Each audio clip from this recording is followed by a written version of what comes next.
Jeremiah chapter 20.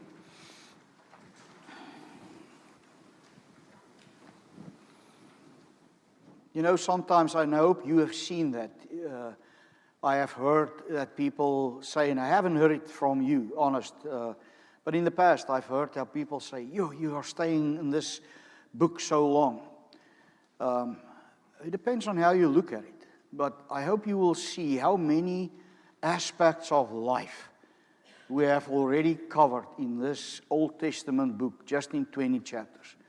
So many different aspects of our lives, so different aspects of theology, so different aspects of the truth of God's work in our lives. So I hope it is never boring. I hope that you always look forward to what is the new piece of truth that we're going to learn out of God's word. Jeremiah chapter 20 introduces us to a new aspect of Jeremiah's life. So let us read together from verse 1. Now Pashur, the priest, the son of Immer, who was chief officer in the house of the Lord, heard Jeremiah prophesying these things. You will remember he preached at the potsherd gate, where he eventually took that pot and threw it down and said, that is how God is going to destroy you, because you don't listen. You do not give attention. You do not repent of your sins. So he heard these things. And then Pashur beat Jeremiah the prophet and put him in the stocks that were in the upper Benjamin gate of the house of the Lord. The next day, when Pashur released Jeremiah from the stock, Jeremiah said to him, the Lord does not call your name Pashur, but terror on every side. For thus says the Lord, behold, I will make you a terror to yourself and to all your friends. They shall fall by the sword of their enemies while you look on. And I will give all Judah into the hands of the king of Babylon. He shall carry them captive to Babylon and shall strike them down with the sword. Moreover, I will give all the wealth of the city, all its gains, all its prized belongings, and all the treasures of the kings of Judah into the hand of their enemies, who shall plunder them and seize them and carry them to Babylon. And you, Pashur, and all who dwell in your house shall go into captivity. To Babylon you shall go, and there you shall die, and there you shall be buried, you and all your friends to whom you have prophesied falsely. O Lord, you have deceived me, and I was deceived. You are stronger than I, and you have prevailed.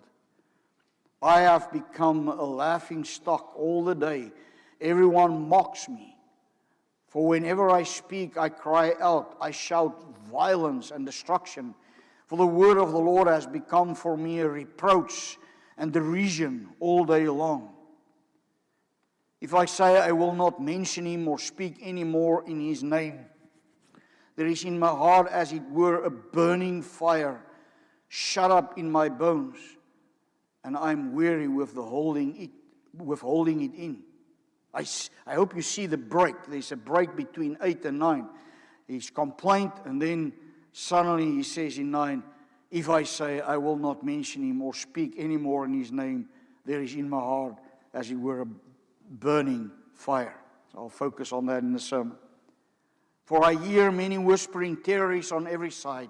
Denounce him. Let us denounce him. Say all my close friends, watching for my fall. Perhaps he will be deceived. Then we can overcome him and take our revenge on him. But the Lord is with me as a dread warrior. Therefore my persecutors will stumble. They will not overcome me. They will be greatly shamed, for they will not succeed. Their eternal dishonor will never be forgotten. O Lord of hosts, who tests the righteous, who sees the heart and the mind, let me see your vengeance upon them, for to you have I committed my cause. Sing to the Lord. Praise the Lord, for he has delivered the life of the needy from the hand of evildoers. Cursed be the day on which I was born, the day when my mother bore me. Let it not be blessed. Cursed be the man who brought the news to my father, a son is born to you, making him very glad. Let that man be like the cities that the Lord overthrew without pity. Let him hear a cry in the morning and an alarm at night, at noon, because he did not kill me in the womb. So my mother would have been my grave, and her womb forever great. Why did I come out from the womb to see toil and sorrow and spend my days in shame?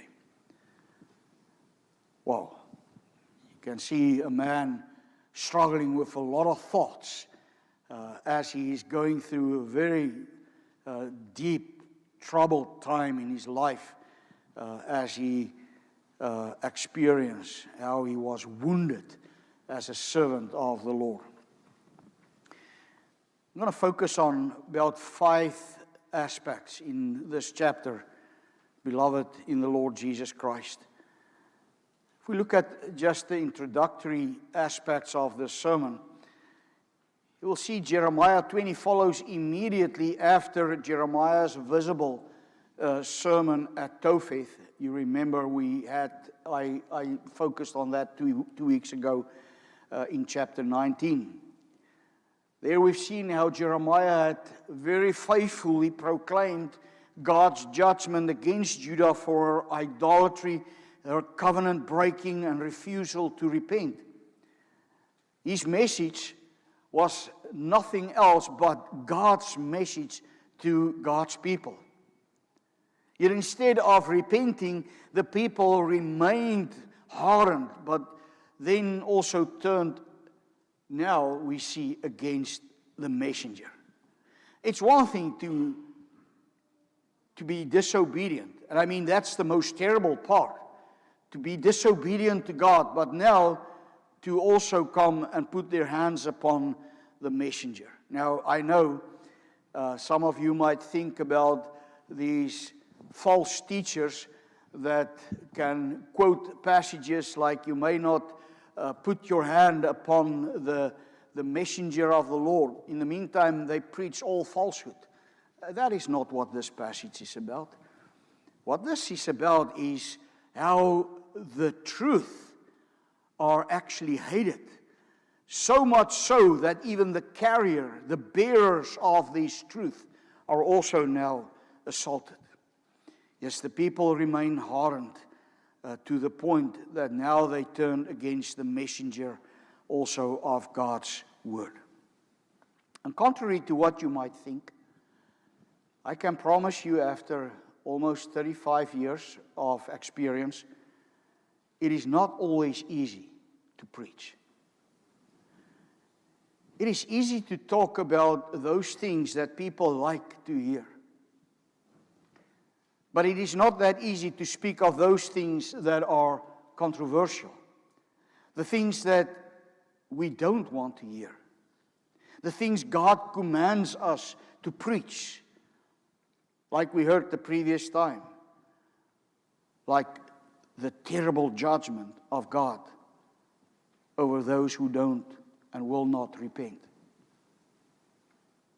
I heard a radical speaker once said, "I don't speak on those difficult matters. I prefer to stay in my own lane." Now, what he and others say, like him, what they are saying is actually that they don't want to upset the people, even if the message is from God. They don't want to speak on topics that the Bible clearly shines its light upon, because that is not what the people want to hear. These are the ones who usually picture the Christian life also as an easy life, filled with success and no disappointments or trials. Now, one of the greatest lies ever believed by Christians is this: if I faithfully serve God, life will become easier. Now, with that, I'm not saying that God does not bless His children if we obey Him. Of course He does. But you and I know that even the obedient and the faithful to God experience suffering and pain and brokenness in this world. Right? And here Jeremiah's life destroys that false illusion. In this chapter, he reminds us of an uncomfortable truth that even those who faithfully proclaim God's word should not be surprised when they suffer for it. By chapter 20, Jeremiah has faithfully preached for more than 20 years. What has he gained? No revival, no popularity, no appreciation. He experienced just the opposite. He was imprisoned.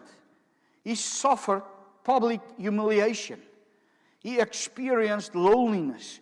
He was ridiculed. He experienced betrayal. He suffered of emotional exhaustion. Yes, this was a man that obeyed God's calling. He obeyed every command. He preached exactly what God wanted him to preach. So did he experience an easy, carefree, and prosperous life?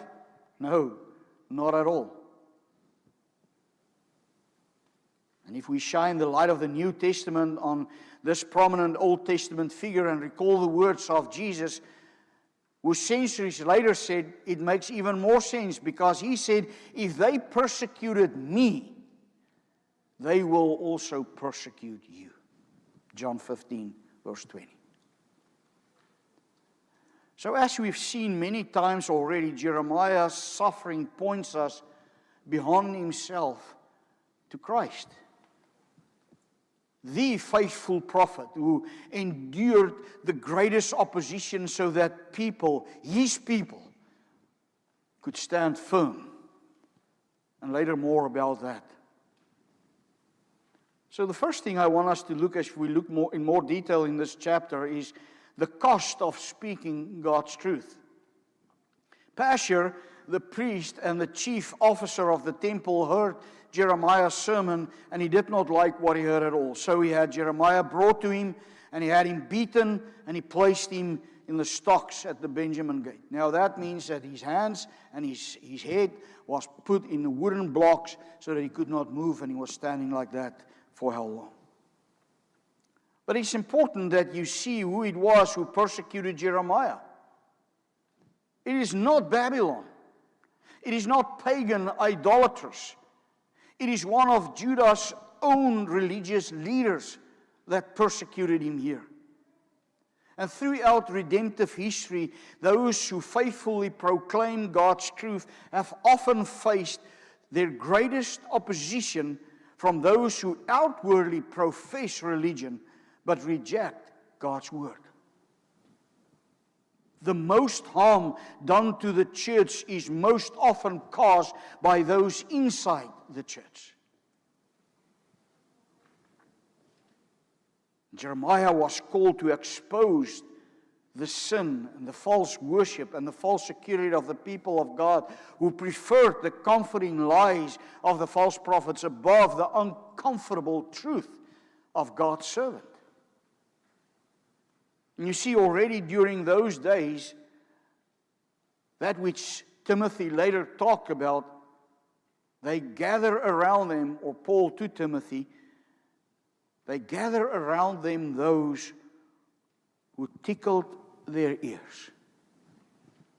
Instead of listening to God's word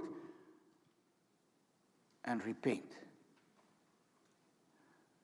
Those false prophets made them feel good about their circumstances, made them feel good about their lifestyles, made them feel good about themselves. And that same pattern continues today. Many false teachers prosper because they deceive many thousands and millions of people across the whole world with messages that are not from God, which simply means they do not proclaim the truth of God's word. They claim, they pray, and they preach in the name of Jesus. But it's contrary to the truth of His word.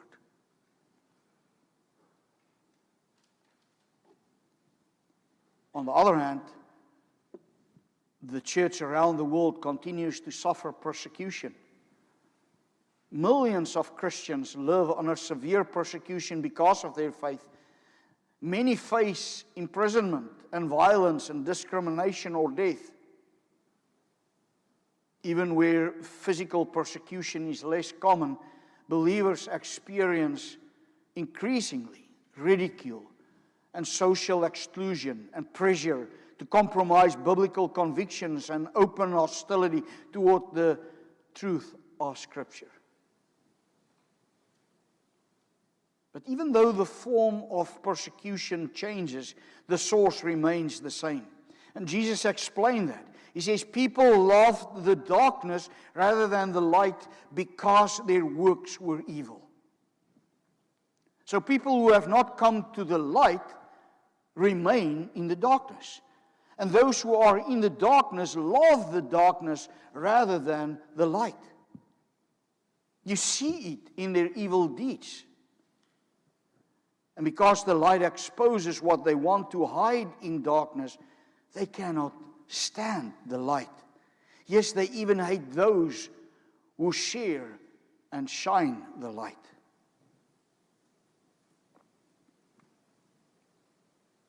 Now, the second thing that I want you to see is the pain of faithful ministry. Jeremiah then opens his heart in one of the most honest prayers in Scripture. He says, I have become a laughing stock all the day. I tell you, if you read this chapter, you can see a servant of God who was exhausted and overwhelmed. And we know by now that he was not a cold, emotionless prophet. So clearly, the constant rejection really wounded him deeply. It got to him. It had to be really hard for him. The people whom you heard, we said in the beginning, he cried over, and their sins that caused him so much grief, now not only unrepentant, but they attack him in person. Mocked, rejected, misrepresented, threatened. Even his friends watched for him to fail. So not only did he experience emotional pain, but physical pain, as he was beaten and put in those stocks, one of the gates in Jerusalem. Jeremiah actually reached the point where he says, I will not mention him or speak anymore in his name. That is so human-like. This man of God who cried out, I had enough. Lord, please stop this now. I cannot take this anymore. All he had to do was, so he thought, he just had to stop talking about God and stop preaching in his name. That will change his life again. That will take the difficult circumstances away. That will take him out of the stocks. At the end of the chapter, we actually see him in his deepest struggle. How he curses the day of his birth. This is as real a description of human suffering just as it was in the life of Job. Oh yes, they both expressed the deep anguish of a servant overwhelmed by suffering. And like Job before him, he honestly pours out his grief before God. But notice what he does not say. He never curses God. He never abandons his calling. Even though he wants to stop. He never stops believing God's promises. And today I think faithful Christians still know this pain. Students on campuses that have become a breeding ground for liberal and atheistic ideas and worldviews are so often mocked for their biblical convictions. Employees face pressure to compromise that would cause them to exchange their integrity for a spineless and floating ethic. The kind of ethic that changes as the cultural waves tends to fluctuate.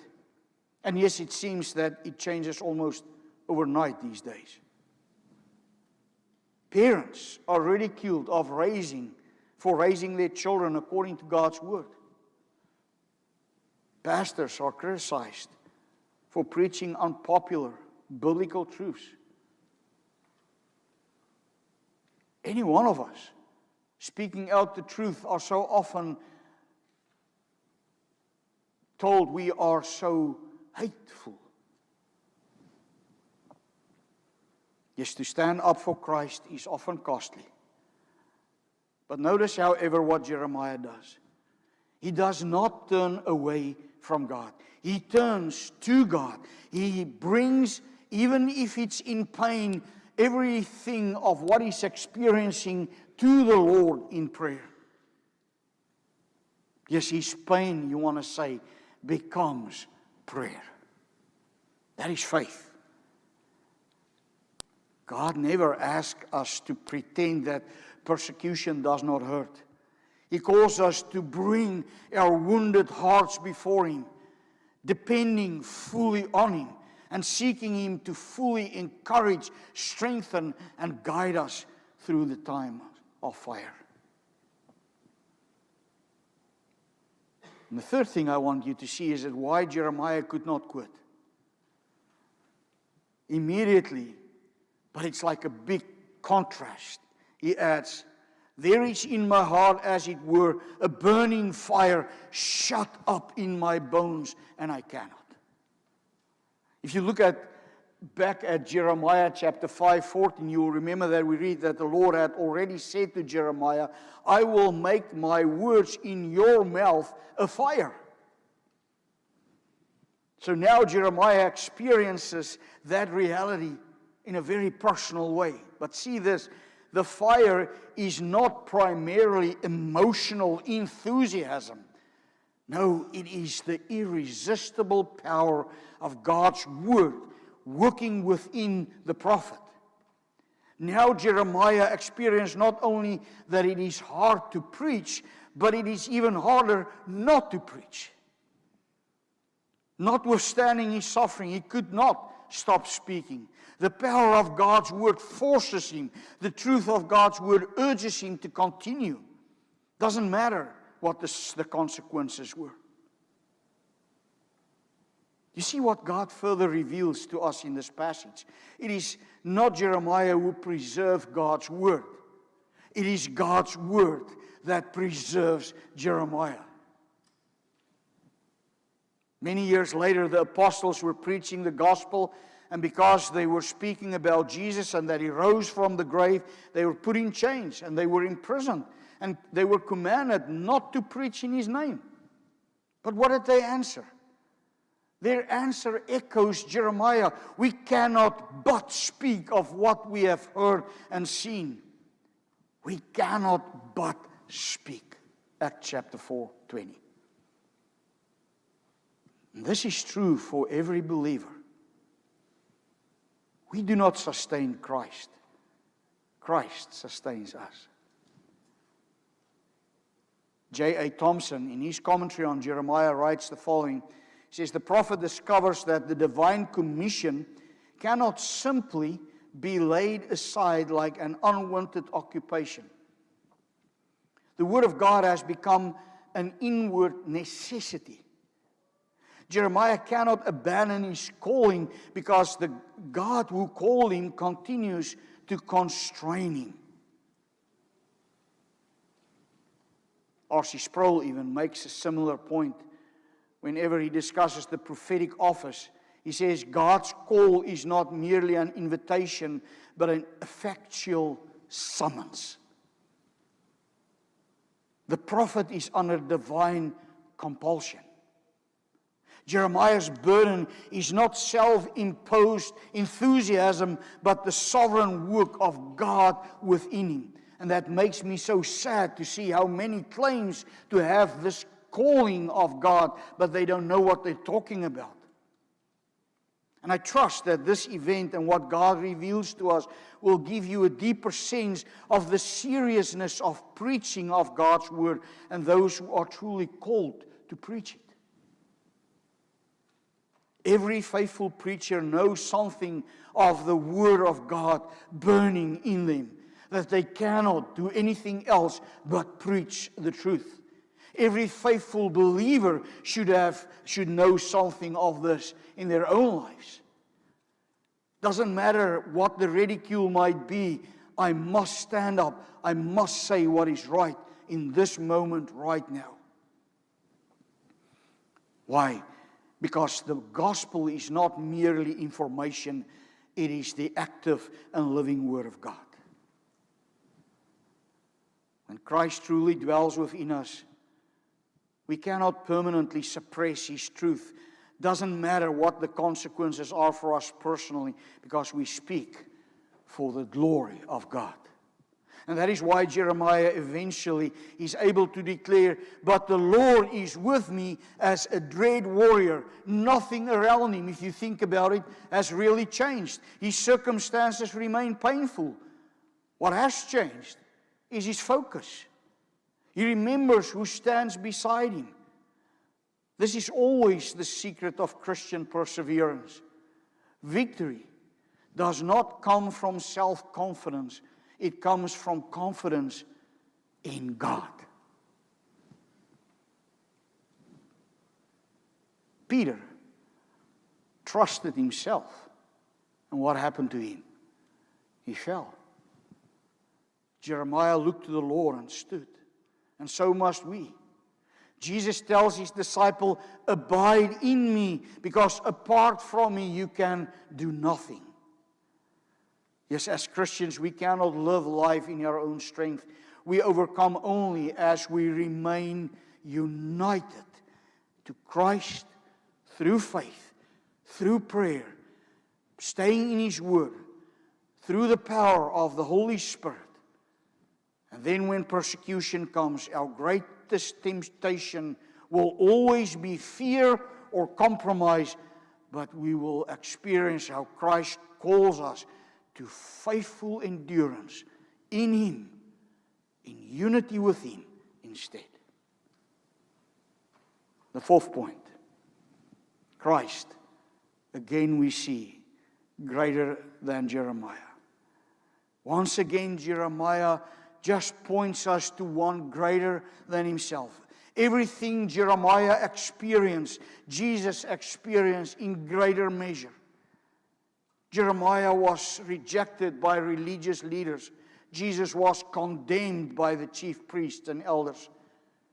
Jeremiah was beaten. Jesus was scourged. Jeremiah was mocked. Jesus was clothed with a purple robe and crowned with thorns just before he was crucified. Jeremiah stood alone. All the disciples forsook Jesus and fled. Jeremiah cried over the sins of the people. Jesus took away the sins of His people. Yes, there is one crucial difference. Jeremiah doubted his calling, and he wanted to stop. Jesus never turned back. In Gethsemane, he prayed, "Not my will, but your will be done." He willingly endured the cross for the joy set before him, as the author of the Hebrews says. Christ remained faithful where every sermon, including Jeremiah, fell short. He bore not only the hatred of men, but also the judgment of God against our sin. Because Christ endured the greatest persecution and drank the cup of God's wrath, those who belong to Him will never face condemnation. He is now seated at the right hand of God. He is continuing every day to strengthen you and me to endure in every trial for the glory of His name. So let us conclude. Jeremiah 20 reminds us that faithfulness to God's truth will often bring opposition. Some of that opposition may come from the world. Most often it comes from within the visible church. But our calling never changes. We are called to speak the truth in love, to remain faithful when others compromise, to pray when we are discouraged, to trust when we are afraid, to continue proclaiming Christ even when it is costly. Yes, to stay united in Jesus Christ. Yes, and remember, we do not overcome persecution because we are naturally courageous. No, we overcome because Christ has already overcome the world. The faithful prophet who stood alone now reigns as the victorious king. And as we abide in him, his strength becomes every day of our lives our strength. His victory becomes our victory. His promise remains sure. In this world you will have tribulation, but take heart, I have overcome the world. So brothers and sisters, may God grant us the courage to stand faithfully for Christ until the day we stand with him in glory. And God's people say, Amen. Amen. Let us pray. Oh Father, we pray now that you would indeed, through our faith in Christ and our unity with him, keep us safe in this world, even through our trials and tribulations, that we will experience how we overcome because you have overcome through your Son this world already. And may you eventually, every day of our lives, grant us the courage to stand faithfully for Christ until the day we stand with him in glory. We pray this in his name. Amen. Let us end with hymn number 17. Jesus, what a friend for sinners.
Hallelujah, what a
And thank you for our praise singers. They really sung beautifully this morning. Appreciate that. Receive now God's blessing and go from here in peace. Now may the Lord of peace himself give you peace at all times and in every way. The Lord be with you all. Amen.